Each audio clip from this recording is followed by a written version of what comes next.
Greetings, everyone. Today, I stand in front of you to introduce an event that holds the potential to change the way how we perceive and engage with innovation.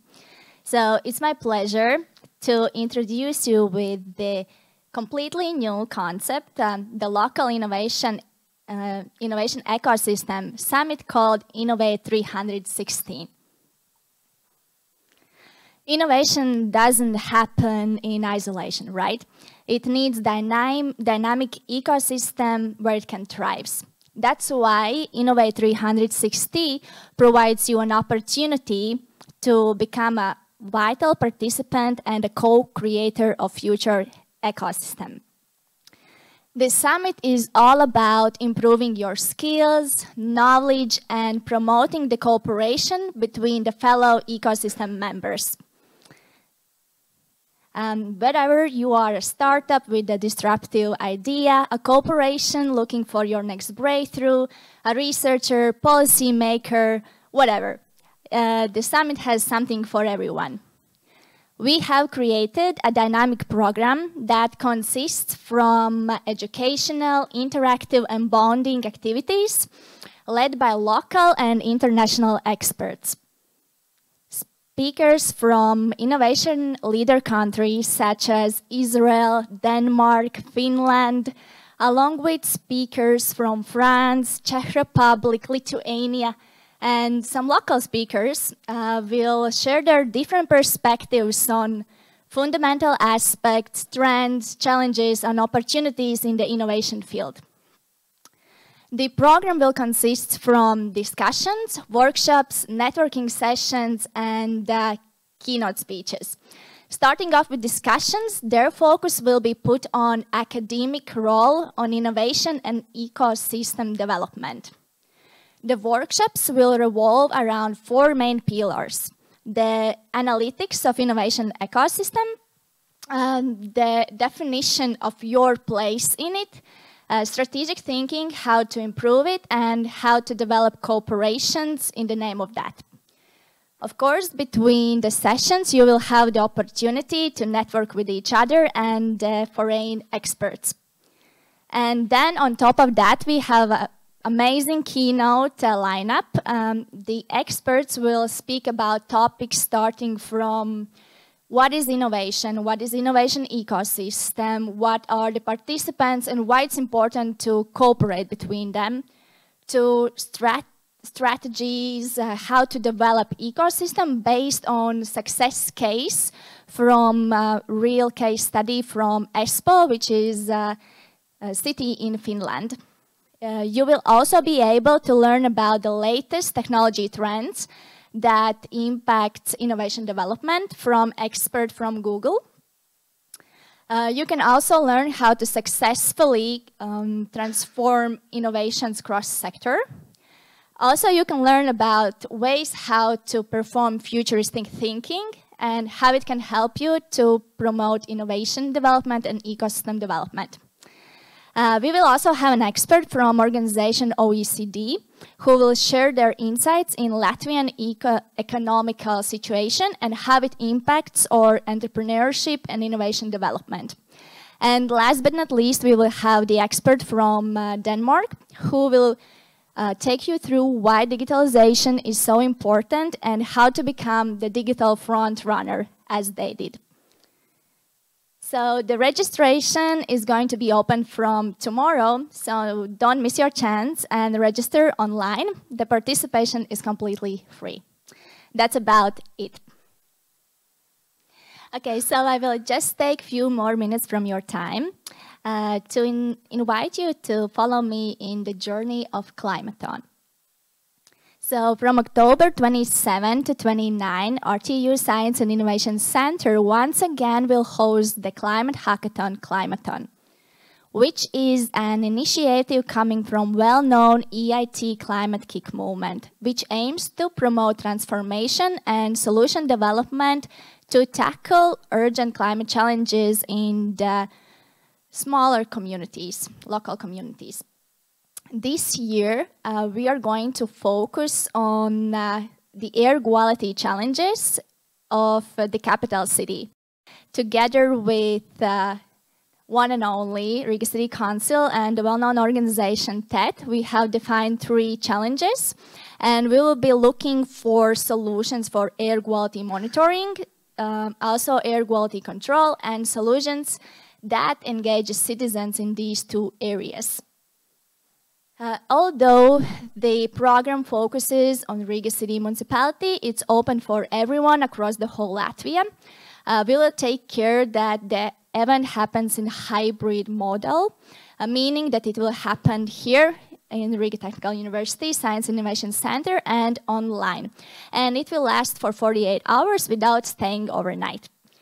Speaking about the program, the participants will have an opportunity to schedule several consultations with experts from business, development and innovation development fields, as well as from experts in the challenge areas. In addition, participants can book individualized prototyping sessions or participate in open pitching workshop. Of course, there's no hackathon without networking, and at the end of the day, we will have the pitching final session where the best teams will also get motivational prizes to promote the innovation further development. As I said, the program is open for everyone, even if you're a student, startup, researcher, programmer, whatever. If you have an idea or a solution in early stage of development, you are more than welcome to participate. And if you are interested in this opportunity, keep your eyes and ears open and follow our TU Science and Innovation Center social media channels, and look forward for the open call, which we are planning to start in the second half of September. That's it from me. Thank you for your time. Okay, hello everyone. My name is Karlis, and shortly we will start. Okay, it takes 2 minutes approximately. But yeah, today I wanted to introduce you about prototyping services, actually, because I'm from RTU Product Development Unit. So basically what we offer you who have an idea to make this idea real. So from idea to the final product, we offer these kind of services for product development. But of course, this process, it's not easy. It takes time and it's very costly. And especially at the beginning, when you are a startup, not everyone has such kind of money. Also, at the beginning, you don't have a lot of investors waiting in the line outside of your house. And yeah, it's pretty hard at the beginning. So services is one of the key how you can, let's say, with smaller investment to reach some goals and make some prototyping and also get some kind of result which you can present to your potential investors and find these first investments and some kind of budget when you can start seriously prototyping and produce products. And yeah, actually last few months we make a lot of market research and also checking out the possibilities, what is the needs, and that's why all this information I put inside and I merge it together, and there is, let's say, these most important steps which I see from my side and what we gather from the market, which is necessary for the startups. Okay, it takes a little bit more.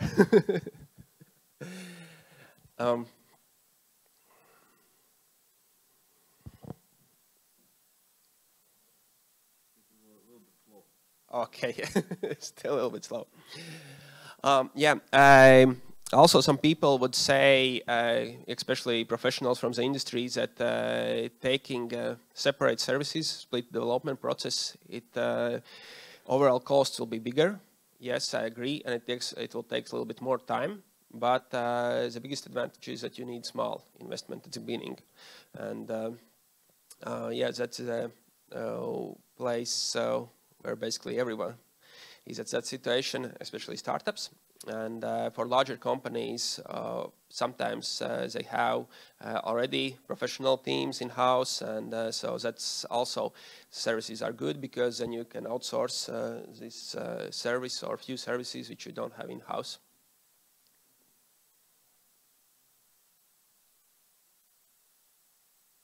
Okay, we still need to wait. Then we can play a small game. Raise your hands who have physical products here. Okay, 1, 2, 3, 4, 5, 6. Okay, 6 people have physical products. That's great. Yeah, what I didn't mention, we mostly work with hardware products, with physical products, and but we also work with to help also with software in these products, but mostly, yeah, it's physical products. And yeah, physical products, it's also, if you compare to software and this kind of stuff, it takes more money for prototyping because you really need something to build and something to make. And while on programming, you can write a script and you can delete it and start it over again. And there is zero cost except this time. And some bills for electricity. Then for prototyping, for physical products, then it's yeah, then it's there is cost for materials, for the place where you do it, and so on, for equipment. Okay, almost.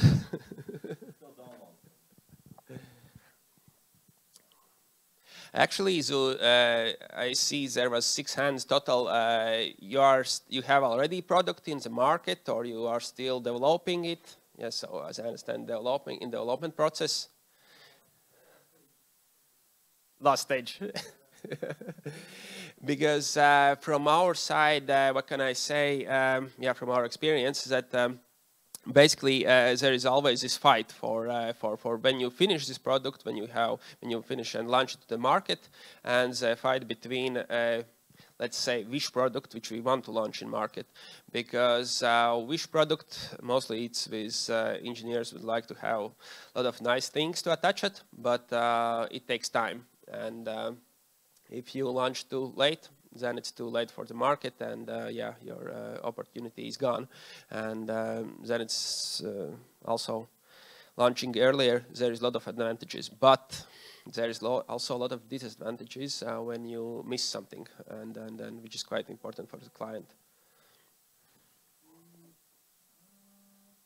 Okay, now it's yeah. Introduction part we already finished, but yeah, and also I tell a little bit what we do. And yeah, actually from 2014 we are working here, and every year we get more and more experience. So we are a bunch of engineers, experience from the industry, and also sometimes if we need, we also ask RTU scientists. So that's the reason why we can take a very, very big field and pretty hard products, and where you need a lot of investment from scientific personnel too. So that's our biggest advantage. Here is a product development roadmap, which is actually every product go through, and this is a process where what we offer. So starting from the research, and yeah, basically when we have value proposition and product description, what we want to do, then we move forward, then it's proof of concept. This is the first time when we actually see what's happening. Then we have this prototype, and there is also a big step, minimum value product. So prototype is not production-able product, and then we have full-scale production or launch. But yeah, as I mentioned, the product development process is costly, and it's just the average sum. What we see, it's just to make a prototype. For physical products, for the simple products, it takes 35 to 15,000. It's quite big money. Of course, there is a lot of support programs, which my colleagues already previously mentioned, but still, it's a lot of investment. And some of you who already maybe have a product, they know that if we put all costs together, then yeah, the sum maybe will be much, much bigger. But yeah. And especially if your product is complex, then the costs go up very, very high. Yeah, about the prototyping services, and this is the part where I can, where we as RTU Product Development Unit can offer you help. So first is product design, and actually this is where we start to making this proof of concept. And yeah, what we offer 3D modeling, sketch projects, and also animation. So basically at this step you can get sketches, you can see how this product will look, but also you can get some materials which would be nice for your, is it possible to play a video? Okay, because it's not running. Yeah, actually you can get also your first digital prototype for your physical product, which is quite beneficial if you want to find some early stage investors, because then you can demonstrate how it should work. And this is also one of the things which we offer for the startups and also for the companies. Looks like it's stuck. There is no audio, but yeah, just a video. This is just an example. The backstory about this client is there is a product in very, very early stage. And this is an eye training device. Actually, it's nice to have thing. For example, it would work for me. I don't, after a few months, I don't need the glasses. And for the people like me who have small minuses, -2, and then this device is perfect. But it's pretty hard to explain to people how it actually works. So what we offer these kind of animations to showing, hey, this will look like this, and it will works like this. And yeah, and this in this case, it's really helped for this client. And this is one of the success story. Yeah, then we have 3D scanning. In the cases where we already have the product, for example, motorcycle, and we want to improve his power or output, and what we do, we basically scan it and make the reverse engineering and make these improvements. So basically, this is also one of the services which we offer for the startups and also for the companies. When you already have existing thing and you don't have the drawings or it's from somewhere else, we can make it the digital model.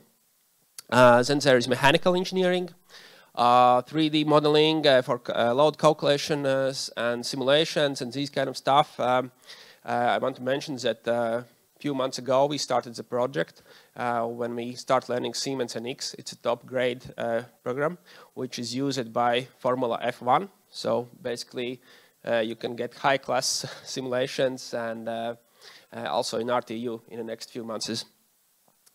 3D printing, which basically knows everyone.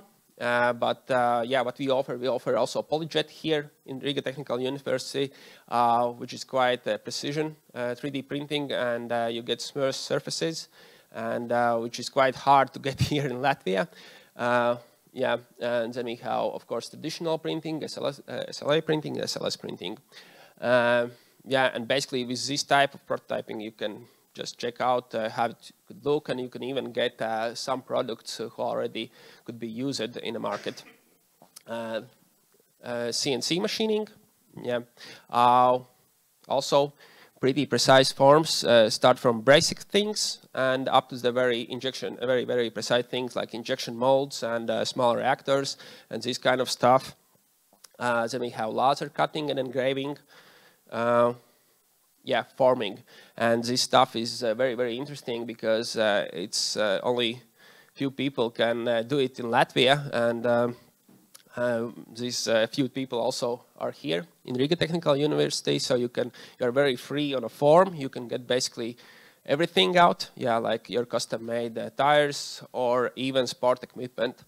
And this is Martin Schrubenis, and we help him with his slices. Yeah, electronics.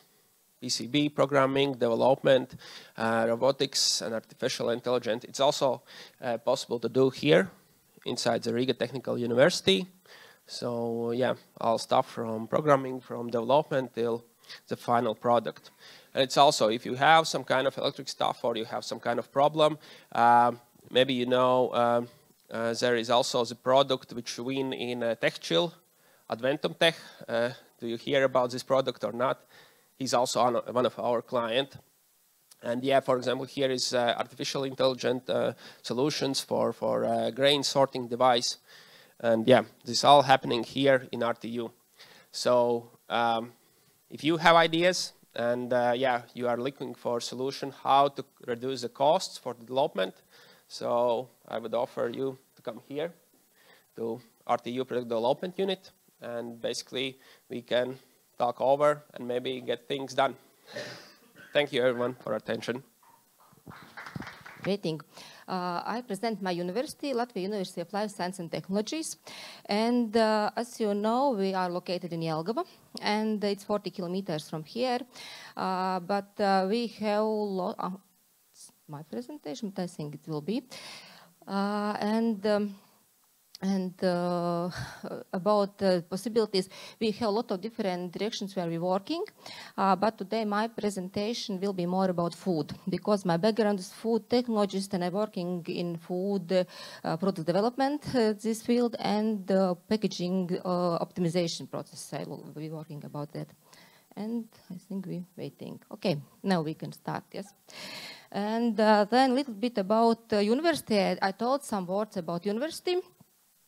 Yes, about Latvian University of Life Science and Technologies. And I would like to say that we are science university with quite good experience, because in this field, food and agriculture, working more than 80 years. And I would like to say that it's, we have a lot of differences directions, but mostly, if I would like to say, we have these three large directions, which is bioscience, engineering science, and social science. And what's very good, we can make very good cooperation between all these fields, and we can make a lot of different good ideas, products. If we speak about these sectors, we make cooperation, and we can make multidisciplinary different activities. And yes, of course, very important when you speak about all these things is about sustainability. In this moment, as you know, it's a very hard question nowadays. And I thought that my presentation today will be more about food. And I would like to say that it's very, if we speak with producers and companies, they coming to us and they said that it's very good possibilities that they can come to us. Here you can see only some pictures. We have very nice this infrastructure. I would like to say we have pilot labs where companies can come to us, and we can make quite very different fields. We can work with dairy products, with meat products, with different beverages. We can make different products, because we have very good these possibilities for doing products in very small amount. Next, we can see a lot of different analyses, because it's very important. If you develop some product, it's very important. The structure, taste, and yes, of course, viscosity and other properties. Here again, you can see only some of them. Then, if we develop new products, it's not only product development. We're usually working in different these aspects, I would like to say, because very important that we make, for example, fermented products, we make organic products, looking about this, how we can reduce salt, sugar, this amount.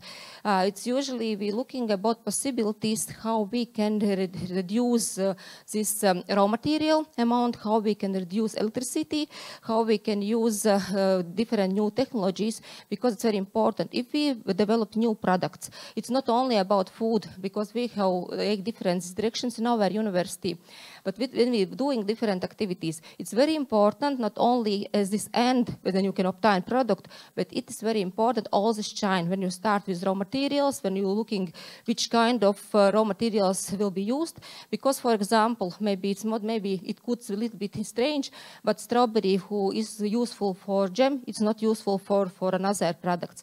In this case, we're looking with deep work together, agriculture, food technology, then it's the differences, these technical things about technologies and process, how it will be happening.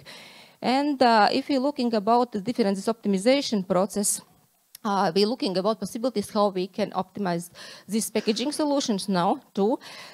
Because it's very important in this moment, because if we speak about long shelf lives, you know that after 2-3 years, a lot of the different European roles will be coming in Latvia too, not only in Latvia, but in the whole European Union, about packaging, about plastic materials. We know that here a lot of companies in this moment coming to us in our pilot labs, and they're looking how they can solve these problems, how they can go more to this eco-friendly direction, how they can work with this recycled materials and different another ways.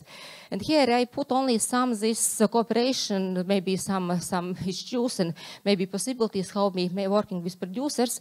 And here I would like to say that we are very happy that we have quite many scientists who can work in food field, and we working not only 1-2 years, but they have very good experience, maybe in 10-15 years, and they have good experience because they have quite this different information they take from abroad too. And we're making different events, we're making different seminars, conference, and a lot of our scientists working in different companies and developing new products here in Latvia, and not only in Latvia. We're making different hackathons in food sector too. And yes, of course, we're working with incubators, and last year we had quite many amount of these vouchers together with Leah when we developed new products. And at the end of this presentation, I would like to show this slide, some of these products you can see today before. These products are starting from our university, from our faculty.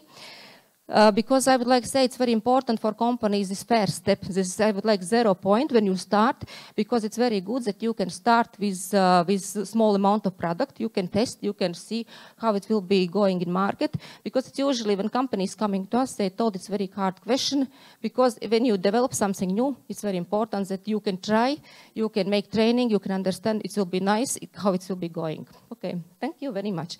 And if you have some interest, you can visit our university, you can find an internet source, and yes, of course, we are very, very close to Riga. Okay, thank you. Hi. I don't really have a specific things to talk to you about, but I'll tell you about what's going on with us. So I'm from Stockholm School of Economics in Riga, and it's a nice place to be. It's a nice place to be because we have many things. One of those things is high caliber graduates who end up going to high positions in society and run things, such as the Latvian Startup Association, for example. The CEO is an SSC Riga graduate, and we continue to produce these individuals with lots of knowledge in economics and finance. What they don't have a lot of knowledge in, or maybe the mindset of, is entrepreneurship. And this is something we want to fix. Maybe you know, maybe you don't know, but one of the strategic goals of SSC Riga, once it was established in '94, is to help develop the economy and society of the Baltic region. And obviously, these days, entrepreneurship is a key part of that. This is something that we're very keen on and something that we've been working towards for the past 4-ish years. So today I'll kind of tell a few things about what's what, and I usually present entrepreneurship as an opportunity to exercise agency onto the world, to take your being in hand and go and make change. But kind of how this year was, it's a little bit of more of a myth of Sisyphus situation for me, and so I thought this quote might be suitable. That it's not just about an idea that you take and flesh out, right? It doesn't work that way. The world does not bend to your will just because you want it to. And as entrepreneurs, I'm sure you're very well aware of the situation where a little bit into your entrepreneurial journey, you just feel like, well, why do I even bother with this? Why do I need to keep talking to people? It's just no one understands me. It all sucks. It's a little bit like that at SSC. The entrepreneurship initiative there is young and fragile, and while I said we have many economists and financiers, those people are not necessarily the most pliable entrepreneurship material, right? So a lot of even what I do there has to do with, well, this is what I want, but what I get is maybe something else. But that's a good thing. That's how innovation happens. That's how the beautiful landscape of mountains in this quote gets formed, and this is something that we appreciate in the world. It's the imperfections, it's the natural curvature of things that gives it character. So there's three things that we do at SSC in that direction. There's education building, capability building, and knowledge. Education is fairly self-explanatory. We do programs and courses. We try to involve the entrepreneurship ecosystem in that by means of guest speakers, by means of various field trips. Just now, while I'm standing here and talking to you, my students are at a social enterprise in Kalnins, learning about how this way of business modeling is also a viable path in entrepreneurial journey. Here we also offer, and very happy to welcome anyone who might want to upskill in particular subjects. That's perfectly fine. We do things like social entrepreneurship, we do things like eco-innovation. You're very welcome to participate there in any capacity. It's only enriching the diversity of what we offer and the experience. We build capability. We have projects with EAT, obviously, everyone does by the looks of it, but also ERDF, the European Regional Development Fund. We have Erasmus Plus projects that are aimed at building the foundation, things like knowledge technology transfer, building capabilities for incubation and pre-incubation to support the ESI program that's currently running, that maybe some of you have heard of, and I've seen some people who graduated from that incubator as well here. That is all that we're trying to build. We're trying to provide both to our students, but also to other people who want to take this journey of grabbing life by the, well, sensitive bits and trying to make the best out of it. We have collaborations with the SSC House of Innovation in Stockholm, which means we can tap into these networks, that we can provide access to this knowledge, to these experiences. And the people at SSC in Stockholm, they're quite arrogant, I think, because they boast to be producing the highest number of unicorns per capita or something. And, well, I mean, good for them. Can we beat them? Maybe. We certainly have advantage in the per capita bit. And then we generate knowledge. Now, right now we're participating in a number of activities that have to do with the future of hybrid work. That as entrepreneurs, especially post-COVID world, many of us will have experience in working from wherever and whenever is something that we're familiar with, but something that is certainly, that comes with trade-offs and that can be explored further to be made more sustainable. We participate in the Digital Futures of Work research centers. There's a lot of projects and a lot of interests and initiatives out there that we do that we hope can, I don't know, benefit us all in some way, or, you know, if not directly, then indirectly. One of such things that's kicking off now is a project exploring deep tech. You may have heard of events that Viestursos is organizing, the World Turns Deep Tech. That's part of this initiative where, for some reason, Climate Kick is our umbrella organization, but okay, good. And we're going to be looking at how to enhance entrepreneurship in the deep tech sector. So essentially how to make engineers more entrepreneurial and how to make entrepreneurs a bit more aware of deep tech and what it can do and what to do with it and why you should bother with it in any case. This is starting now and it will carry on for about a year. It's us, colleagues from Taltech, University of Tallinn and University of Tartu, University of Vilnius and University of Jyväskylä in Finland, which was a new place that I learned about when we started this project. And you will be seeing things popping up here and there. If you're interested, as I said, we welcome anyone and everyone with open arms, regardless of whether you have any connection or history with SSC or not. I don't care. I never went to SSC as a student, and I'm very happy for that. It's a great place, but maybe not for a little bit more free-minded. So if you are interested, please let me know. It's easy to find me. I'm literally the only one running this stuff there, and I'll be very happy to hear from you. Thank you. As already mentioned, I'm from EIT Health Latvia hub at Riga University. And just as you already heard many EITs today, It's one more community, this time dedicated to health and healthy aging. And if we speak about the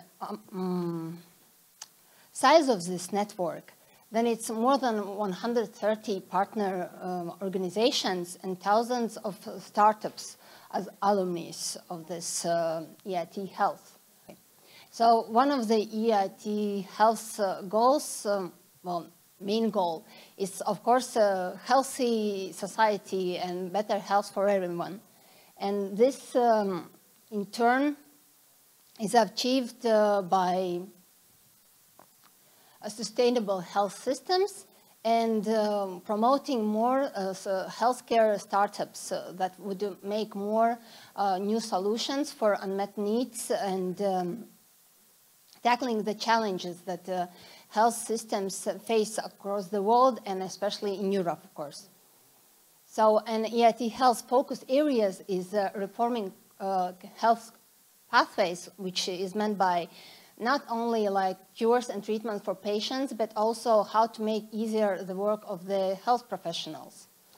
And then, of course, transforming healthcare itself and doing that also by using real-world data and bringing care home and to work and changing behaviors of the people so that they would live a healthier life. Main thing of this whole DNA, of course, is this three types of programs. One is educational, that is meant for anyone, basically, that wants to know more about the innovation management, innovation thinking, and acquire more business skills. The second accelerator programs are for startups and scale-ups to help them enter new markets or just to be ready for entering markets. And the third one is innovation project that is more for already EIT Health partners because it's developing high-value innovation concepts. So, but still, EIT Health has opportunities for whole value chain, starting from unmet need till it becomes care standard. So from idea to scaling it and to entering markets. And just to show you, as many of EITs already said, we also don't have like specific open calls right now to talk about, but we still have this EIT Health homepage, which, as you can see, programs are for a wide range of target audiences.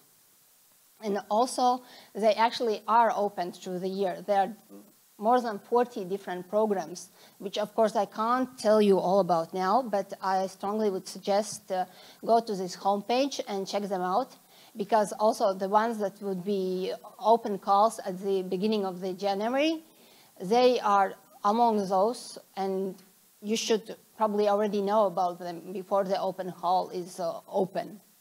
But to show you an example, so for example, on this homepage, when you decide what target audience you are, you still can also sort them by what you are interested in, and also by deadlines or just alphabetically or by format. So this information is just huge.